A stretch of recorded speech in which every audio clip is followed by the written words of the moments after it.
الحمد لله نحمده ونستعينه ونستغفره ونؤمن به ونتوكل عليه ونعوذ بالله من شرور أنفسنا ومن سيئات أعمالنا من يهده الله فلا مضل له ومن يضلل فلا هادي له وأشهد أن لا إله إلا الله وحده لا شريك له وأشهد أن سيدنا وسندنا ونبينا ومولانا محمدا عبده ورسوله وبارك وسلم تسليما كثيرا أما بعد فأعوذ بالله من الشيطان الرجيم بسم الله الرحمن الرحيم قال الله تعالى في القرآن المجيد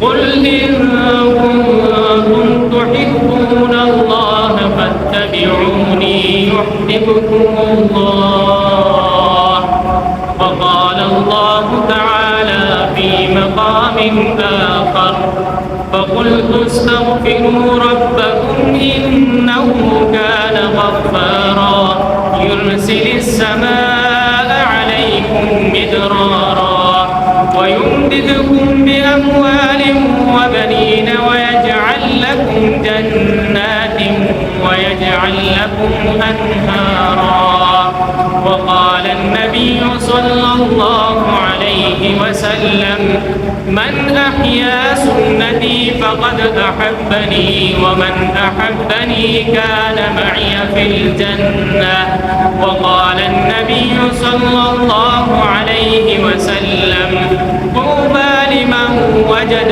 في صحيفته استغفارا كثيرا أو كما قال عليه الصلاة والسلام. میرے محترم دوستو بھائیو،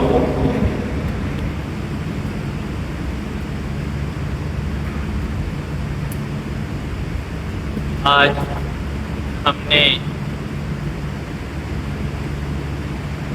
یہ بات طے کرنی ہے کہ عقل مند کون ہے اور بے عقل انسان کون ہے.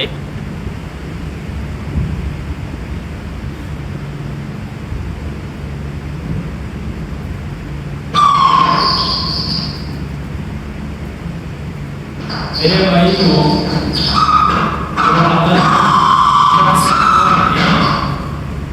عقل مند وہ ہے، عقل مند آدمی وہ ہے جو مقصد حیات کو پہچانے، جو زندگی کے مقصد کو پہچانے کہ اللہ رب العزت نے ہمیں کس کے لیے پیدا فرمایا، کس خاص مقصد کے لیے ہمیں اللہ رب العزت نے پیدا فرمایا ہے.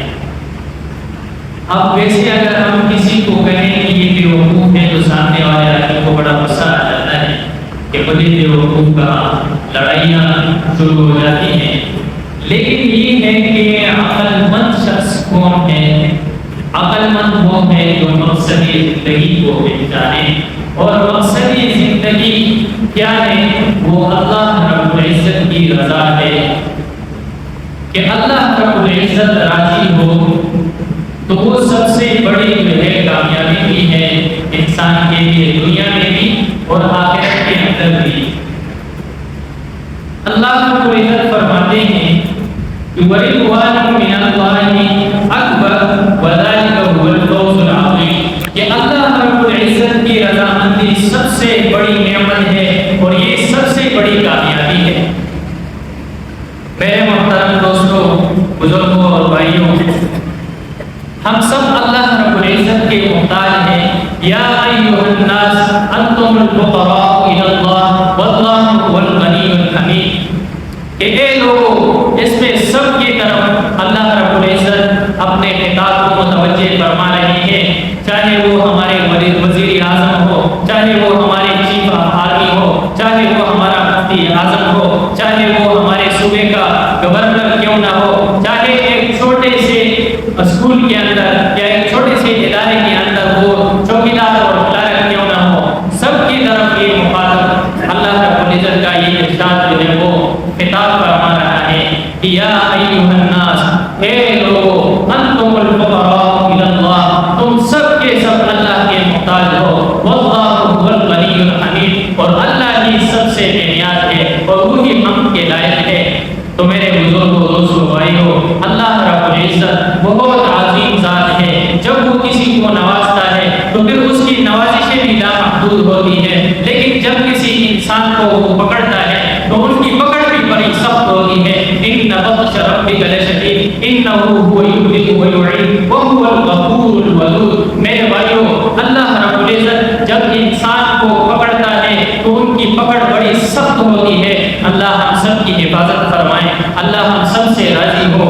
میرے بھائیوں، دوستوں، اللہ رب العزت ہی اس پورے کائنات کو نظام کے چلانے والے ہیں، چاہے وہ ستاروں کا نظام ہو، چاہے وہ آسمانوں کا نظام ہو، چاہے وہ سیاروں کا نظام ہو، چاہے وہ زمین اور پہاڑوں کا نظام ہو، چاہے وہ چلن پلن کا نظام ہو، میرے بھائیوں دوستوں، ہواؤں کا نظام ہو، پانیوں کا نظام ہو، میرے بھائیوں دوستوں، سب ہی سب اللہ رب العزت جو ہے وہ اس کا خالق ہے۔ اللہ خالق کل شیء، اللہ ہر چیز کا خالق ہے، وہی ہمارا مالک ہے، وہی ہمارے رازق ہے۔ میرے محترم دوستوں، بھائیوں، اللہ رب العزت فرماتے ہیں کہ دنیا کے اندر ایسی کوئی چیز نہیں ہے جو میری تسبیح بیان نہ کرتی ہو۔ وَإِن مِّن شَيْءٍ إِلَّا يُسَبِّحُ بِحَمْدِ رَبِّهِ وَلَٰكِن لَّا تَفْقَهُونَ تَسْبِيحَهُ، ہر چیز اللہ کی تسبیح اور تحمید بیان کرتی ہے، لیکن تم ان کے سمجھ نہیں سکتے وہ کس طرح تسبیح بیان کرتی ہے، وہ تمہاری سمجھ سے باہر ہے، وہ اللہ ہی جانتا ہے، وہ ان کا ہی خالق ہے، مالک ہے، رازق ہے، وہ سب کو جاننے والے ہیں۔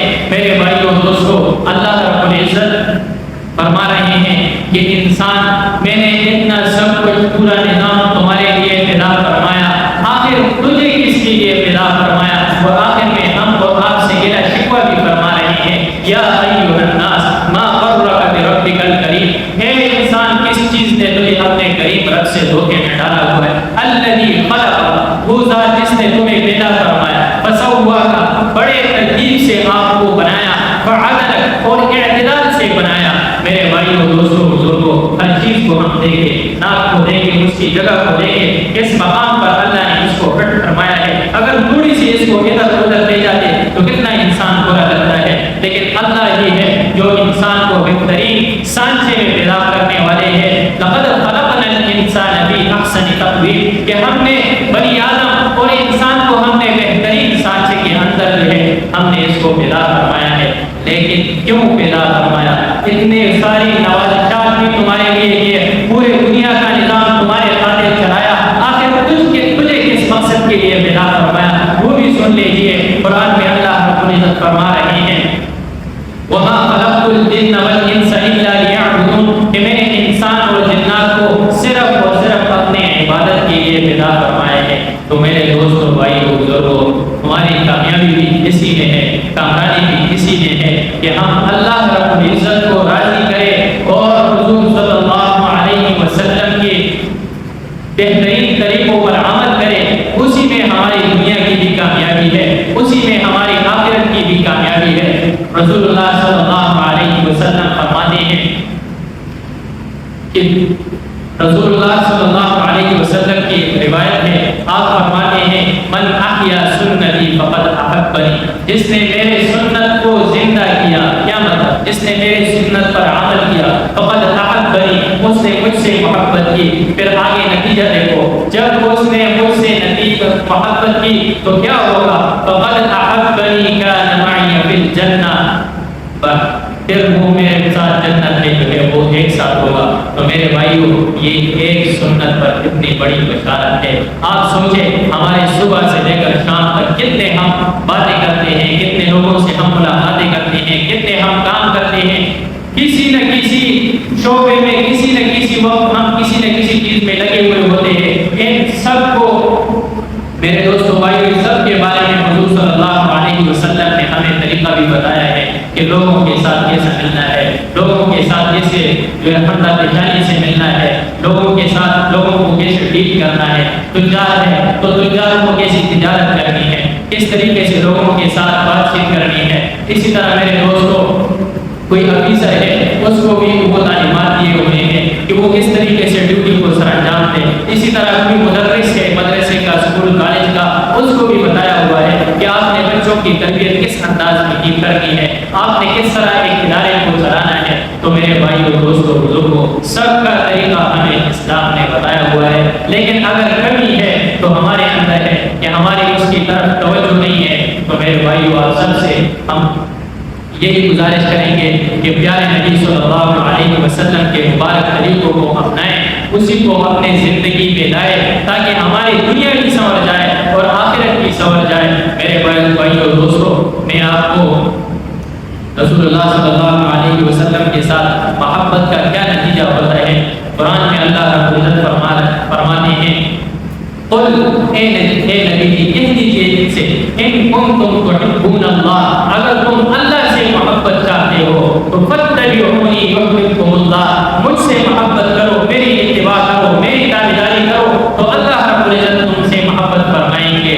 ہاں تمہاری کیا، تم اللہ سے کیا محبت کرو گے، تمہاری کیا محبت ہوگی، اللہ رب العزت خود تم سے محبت فرمائیں گے۔ تو میرے دوستو بھائیو بزرگو یہ نبی علیہ السلام کی مبارک سنتوں کا جو ہے وہ ثمرہ ہے، ان کی برکات ہے کہ جس کو پھر اللہ مل جاتا ہے، اور یہ بات واضح ہے کہ جس کو اللہ ملتا ہے اس کو سب کچھ ملتا ہے، لیکن جس کو اللہ نہیں ملتا اس کو کچھ بھی نہیں ملتا۔ میرے دوستو بزرگو اب ہم صحابہ کرام رضی اللہ تعالی عنہ اجمعین کی زندگی کو ذرا دیکھیں کہ انہوں نے کیسے حضور صلی اللہ علیہ وسلم کی ایک ایک سنت پر عمل کیا، اور مجھے اور آپ کو بتایا کہ اسی طریقے میں کامیابی ہے، کامرانی ہے، اسی میں تمہارا غلبہ ہوگا، اسی میں اسلام کا غلبہ ہوگا۔ اگر نبی علیہ السلام کے طریقوں کو چھوڑو گے اور اللہ کے احکام سے کنارہ کشی کرو گے تو پھر دنیا میں بھی تمہاری ذلت ہی ہوگی اور آخرت میں بھی تمہاری ذلت ہی ہوگی۔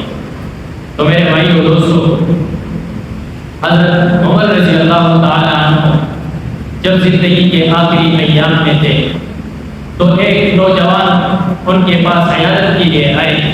جب واپس جانے لگے تو حضرت عمر رضی اللہ تعالی عنہ نے انہیں بلایا کہ بھائی تمہارے شلوار جو ہے وہ ٹخنوں سے نیچے ہے، اس کو اوپر رکھو۔ نبی علیہ السلام نے ہمیں اوپر رکھنے کا حکم دیا۔ اسی طرح حضرت عمر رضی اللہ تعالی عنہ کے بیٹے حضرت عبداللہ بن عمر رضی اللہ تعالی عنہما، ان کو اللہ رب العزت نے ایک عجیب صفت اور ملکے سے نوازا تھا کہ وہ بس ہر وقت اسی تلاش میں تھا کہ نبی علیہ السلام کا کوئی طریقہ میرے سامنے آئے اور میں اس کو اپناؤں اور اسی پر عمل کروں۔ دوستو جب حضرت عبداللہ بن عمر رضی اللہ تعالی عنہ سفر حج پہ جا رہے ہیں تو سفر حج میں دیکھتے ہیں کہ جس جگہ آپ صلی اللہ علیہ وسلم نے پڑاؤ ڈالا تھا اترتے ہیں اسی جگہ پر پڑاؤ ڈالتے ہیں، جس جگہ پر حضور صلی اللہ علیہ وسلم نے سواری کو روکا اسی جگہ پر جاتے ہیں اور سواری کو روکتے ہیں، جس جگہ پر حضور صلی اللہ علیہ وسلم تقاضے کے لیے کسی ضرورت کے لیے اترتے ہیں تو آپ حضرت عبداللہ بن عمر رضی اللہ عنہ کو بھی ویسے ان کی کوئی حاجت نہیں ہے، کوئی ضرورت نہیں ہے ان کو، لیکن ویسے جاتے ہیں کہ یہاں میرا حبیب حضرت محمد مصطفیٰ صلی اللہ علیہ وسلم بیٹھے تھے، یہاں میرے حضور صلی اللہ علیہ وسلم نے پڑاؤ ڈالا تھا۔ تو میرے بھائیو دوستو یہ حضرات صحابہ کرام رضی اللہ تعالیٰ عنہ اجمعین کی زندگی تھی۔ پھر کیا ہوا آخر میں جب دیکھو جب سارے صحابہ کرام رضی اللہ تعالیٰ عنہ نے حضور صلی اللہ علیہ وسلم کی مبارک طریقوں کو اپنایا تو اوپر سے پھر اعلان آتا ہے کہ رضی اللہ عنہ ورضوا عنہ، کہ میں ان سے راضی وہ مجھ سے راضی۔ میرے بھائیو دوستو یہ دنیا میں ان کو جنت کی بشارت مل گئی، یعنی ایک قسم کی جنت کا سرٹیفکیٹ مل گیا۔ میرے بھائیو دوستو اسی طرح حضرت حذیفہ بن یمان رضی اللہ تعالیٰ عنہ وہ فارس جاتے ہیں دعوت پر، وہاں بیٹھتے ہیں دسترخوان پر کھانا کھا رہے ہوتے ہیں تو ایک نوالہ نیچے دسترخوان پر گرتا ہے، وہ نوالے کو صاف کر کے کھا لیتے ہیں۔ ساتھ میں جو پڑوسی ساتھی ہیں وہ کہہ رہے ہیں کہ یہاں کے لوگ اس کو اچھا نہیں سمجھتے، ابھی دیکھو آگے سے حضرت حذیفہ بن یمان رضی اللہ تعالیٰ عنہ کا جواب سنو. وہ آگے سے فرما رہے ہیں سنت حبیبنا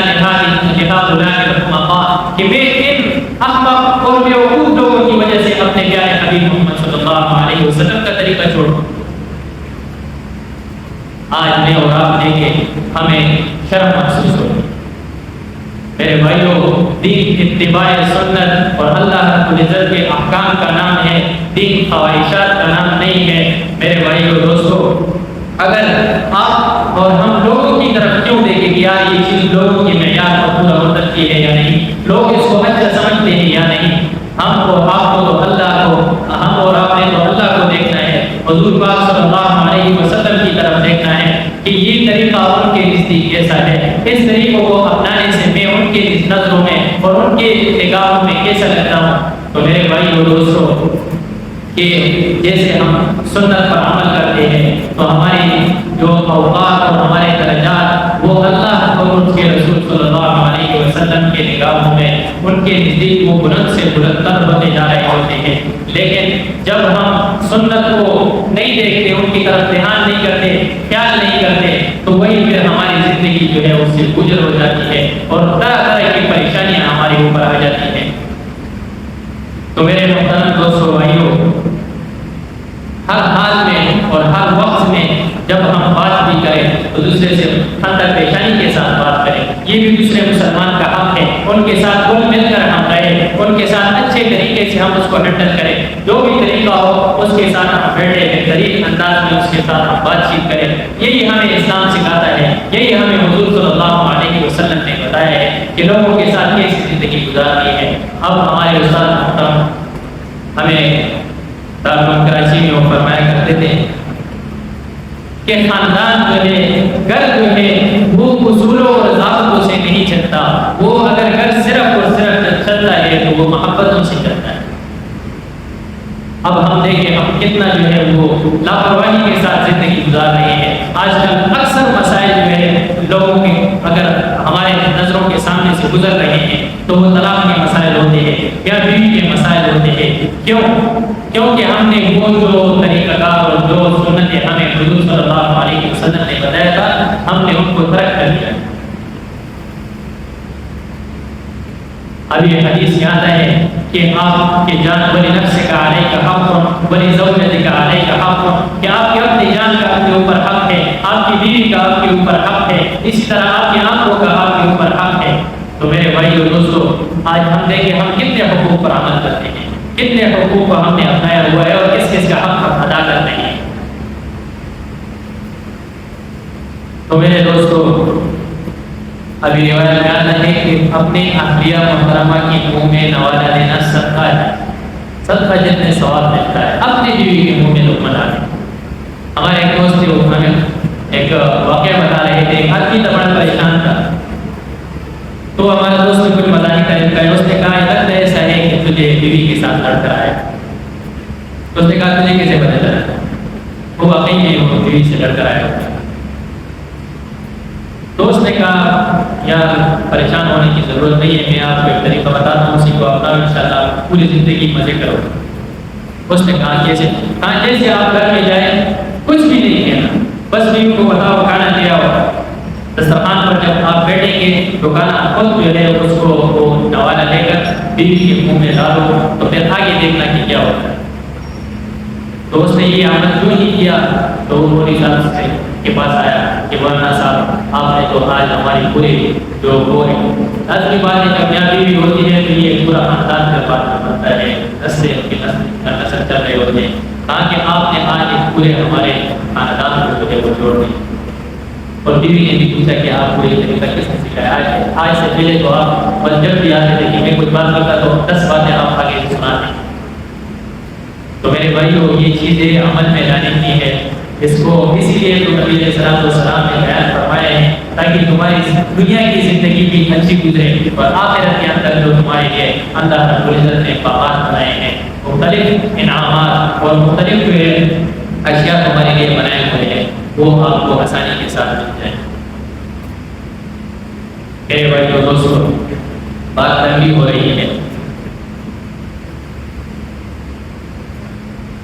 ہم صبح سے لے کر شام تک زندگی گزارتے ہیں، لازمی بات ہے ہم سے قدم بقدم ہم سے خطائیں بھی ہوتی ہیں، غیبت بھی ہم سے ہو جاتی ہے، مختلف قسم کے گناہوں کا ارتکاب ہم کرتے رہتے ہیں۔ تو اب ایک تو یہ ہے کہ سب سے پہلی بات ہم سنتوں پر جتنا ہو سکے عمل کریں۔ اب جتنے سنتیں ہم سے چھوٹ گئی یا جتنے گناہ ہم سے سرزد ہو گئے تو اس کا بھی تو علاج کرنا ہے نا، تو اس کا بھی علاج ہمیں آپ صلی اللہ علیہ وسلم نے اور اللہ رب العزت نے خود فرمایا۔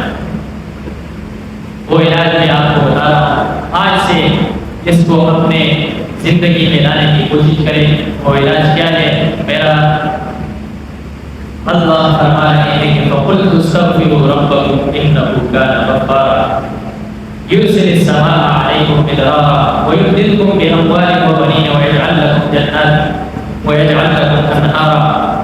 میرے بھائیو، گناہوں کو کیسے مٹانا ہے؟ وہ استغفار کی کثرت کرنی ہے۔ ہر وقت ہم بولے کوئی بات، کوئی کام کرے، کوئی ڈیوٹی پہ ہو تو کسی بھی جگہ پر ہو کہ ہر وقت زبان پہ ہو استغفر اللہ استغفر اللہ استغفر اللہ۔ بہت آسان عمل ہے لیکن برکات کو دیکھو، اللہ رب العزت فرماتے ہیں اگر تم استغفار کرو گے تو کیا ہوگا؟ آگے سنو، اللہ رب العزت فرماتے ہیں کہ میں سب سے پہلے تمہاری بخشش کروں گا، تمہارے گناہوں کو معاف کر دوں گا۔ آگے کیا ہو جائے گا؟ وَيُمْدِدْكُمْ بِأَمْوَالٍ وَبَنِينَ۔ ہاں، ہر ایک کو آج کل اسی فکر میں لگے ہوئے ہیں، یہی فکر سب کو لاحق ہے کہ آج ہمارے پاس مال کیسے آئے گا، اولاد کہاں سے آئے گا، تو اس کا مسئلہ بھی حل اللہ فرما رہے ہیں اگر تم کثرت سے استغفار کرو گے تو میں تمہاری مدد بھی کروں گا، وہ مال کے ذریعے کروں گا اور اولاد کے ذریعے بھی تمہاری مدد کروں گا۔ آگے پھر کیا ہوگا؟ ہر آدمی چاہتے ہیں کہ ہمارے لیے باغات میں برکات ہو۔ کہ آج کل جتنے مہنگائی آتی ہے، کیوں آتی ہے؟ کہ اشیاء کی جو ہے وہ قلت ہو جاتی ہے، مارکیٹ میں چیزیں کم مل جاتی ہیں تو اس کی قیمت خود بخود وہ بڑھ جاتی ہے، کیونکہ پوری دنیا کے اندر اگر خرید و فروخت کا کوئی قانون ہے تو وہ ڈیمانڈ اور سپلائی کا قانون ہے۔ جب کسی چیز کا ڈیمانڈ ہو تو اس کی قیمت اس لحاظ سے بڑھ جاتی ہے، جن میں کسی چیز کی سپلائی زیادہ ہو جاتی ہے مارکیٹ میں، ایک چیز کی فراوانی ہو جاتی ہے تو اس کی قیمت خود بہت گھٹ جاتی ہے۔ تو اللہ فرماتے ہیں اس کا بھی ٹینشن نہیں لینا۔ وَيَجْعَلْ لَكُمْ جَنَّاتٍ وَيَجْعَلْ لَكُمْ أَنْهَارًا، تمہارے باغات میں بھی میں برکتیں عطا فرماؤں گا اور تمہاری جو نہریں ہیں، پانی وغیرہ ہے، اس میں بھی برکتیں ڈالوں گا۔ تو میرے خیال سے ہماری زندگی میں سب ہماری جو نظر ہے اور سوچ و فکر دن رات ہم اس چیز کے لیے سوچے ہوئے ہی چیز ہے، تو اس کا حل یہی ہے، آسان سا حل ہے، سنت پر عمل کرو اور کثرت سے استغفار کرو تو یہ چیزیں آپ کو آسانی کے ساتھ اور سہولت کے ساتھ گھر میں بیٹھ کر انشاءاللہ تعالیٰ کریں۔ روایت میں آتا ہے کہ کلکم خطاؤون، تم سب کے سب خطاکار ہو۔ آگے سنو، فرماتے ہیں کہ بہترین خطاکار تم میں سے کون ہے؟ وخیر الخطائین التوابون، بہترین خطاکار تم میں سے وہ آدمی ہے جو کثرت سے توبہ و استغفار کرتا ہے۔ یہ تو ہم بشر ہیں، انسان ہیں، غلطی تو ہم سے ہوتی جائے گی، شیطان کا بھی زور ہے، ماحول کے بھی اثرات ہوتے ہیں، نفس کی بھی خواہشات ہوتے ہیں، اس سے انکار نہیں کی جا سکتی کہ ہم سے کوئی گناہ سرزد نہیں ہو۔ گناہ تو ہوگا لیکن کمال یہ ہے کہ گناہ ہو جائے اور اس کے بعد آدمی فوراً توبہ کرے، آئندہ کے لیے پختہ قصد کرے کہ آئندہ میں کوئی ایسی گناہ نہیں ہوگا، تو پھر دیکھنا اللہ کیسے مدد فرماتے ہیں۔ ہمارے استاد محترم حضرت شیخ الاسلام مفتی نبی عثمانی صاحب دامت برکاتہ العالیہ ہمیں فرما رہے ہیں کہ جب تمہارے دل کے اندر کسی گناہ کا داعیہ پیدا ہو جائے تو تم نے صرف ایک عمل کرنا ہے، انشاءاللہ اللہ آپ کو بچائیں گے، اور وہ کیا ہے؟ تاکہ اس قرآن کی آیت کو کثرت سے پڑھا کرو، رب انی مغلوب منتصر، اے اللہ میں مغلوب ہو گیا تو میری مدد کرو۔ تو میرے بھائیو، یہ چیزیں اپنانے کی ہوتی ہے، اس کو اگر ہم اپنے پھلے باندھیں گے تو انشاءاللہ ہماری دنیا بھی اچھی رہے گی اور آخرت بھی اچھی ہوگی۔ اس طرح حضرت امام احمد بن حنبل رحمہ اللہ کا نام تو تم نے سنا ہوگا، عظیم قریب امام گزرا ہے۔ وہ ایک دفعہ سفر میں نکلے، رات یعنی جاتے جاتے رات ہو گئی، وہ کسی قریبی مسجد میں چلے گئے کہ چلو عشاء پڑھ لوں گا، رات ادھر ہی گزار لوں گا۔ تو جیسے لوگوں نے مسجد میں نماز پڑھی تو لوگوں نے کہا کہ حضرت آپ نکل جائیں، ہم مسجد کو تالا لگا رہے ہیں۔ انہوں نے کہا کہ میں تو اس غرض سے آیا تھا کہ میں ابھی رات ہے یہاں نماز پڑھ کر رات گزار لوں گا۔ انہوں نے کہا نہیں کہ یہاں اجازت نہیں۔ پھر حضرت نکل گئے، باہر جا رہے تھے تو راستے پر ایک نانبائی کا دکان، اس نانبائی نے سوچا کہ بوڑھا آدمی ہے، کہاں جائے گا دلہا کے، اس نے کہا کہ بابا آپ میرے ساتھ ٹھہر جائیے۔ انہوں نے کہا کہ بس اچھی بات ہے، ایک جگہ مل گئی، بیٹھ گئے۔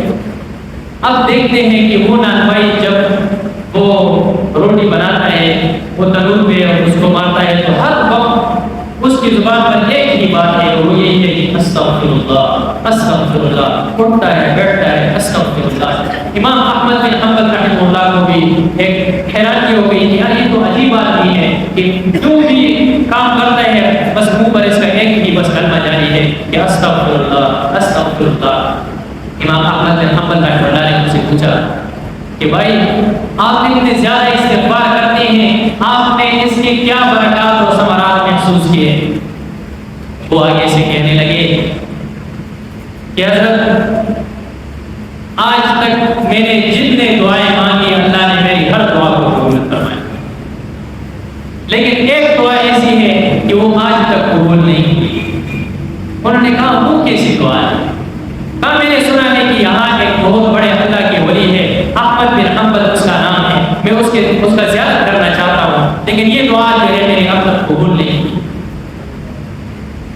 امام احمد بن حنبل رحمہ اللہ نے فرمایا کہ احمد بن حنبل نے اور شاید کہ تیری کثرت استغفار مجھے یہاں کھینچ کر رہا ہے۔ تو میرے بھائیو، جب ہم استغفار کثرت سے کریں گے، حضور صلی اللہ علیہ وسلم کے طریقوں کو اپنائیں گے، تو پھر اللہ ہماری دعاؤں کو بھی قبول فرمائیں گے، ہمارے حاجات کو بھی پورا فرمائیں گے۔ یہ سب کی سب چیزیں ہمیں صرف بیان کے حد تک محدود نہ رکھے اور نہ اس کو محدود رکھنا چاہیے، بالکل اگر ضرورت ہے آج کل جیسے کہتا ہے کہ یہ نوائے وقت ہے، تو نوائے وقت یہی ہے کہ ہم ان چیزوں کو اپنی زندگی میں لائیں اور اپنی زندگی کو ایسے بنائیں کہ اگلا اگر کوئی آدمی ہمیں دیکھے تو وہ یہی سمجھے کہ یہ محمدی جا رہا ہے، حضرت محمد صلی اللہ علیہ وسلم کا امتی جا رہا ہے۔ آج کل ہم اپنی زندگی گزار دیں کہ باہر اگر ہم کسی روڈ پر جائیں، کسی جگہ جائیں، کوئی سمجھتا ہے کہ یہ محمدی جا رہا ہے۔ دوست کی بات ہے میرے دوستوں بھائیوں، ہمارے جتنے بھی علماء کرام، اکابر علماء کرام اور جتنے تابعین اور جتنے جو ہے صحابہ کرام رضوان اللہ تعالیٰ اجمعین گزرے ہیں، انہوں نے پوری دنیا میں اسفارے کی۔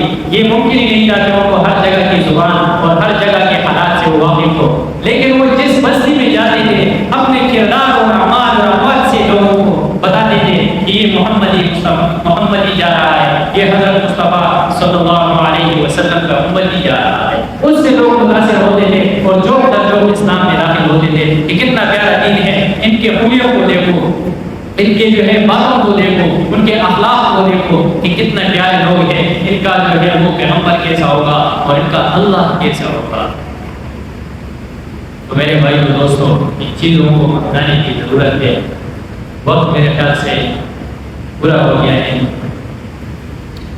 تو اب یہاں میرے خیال سے کوئی چندے کی ترتیب نہیں ہوتی ہے، وہ حضرات چندہ کر لیں گے۔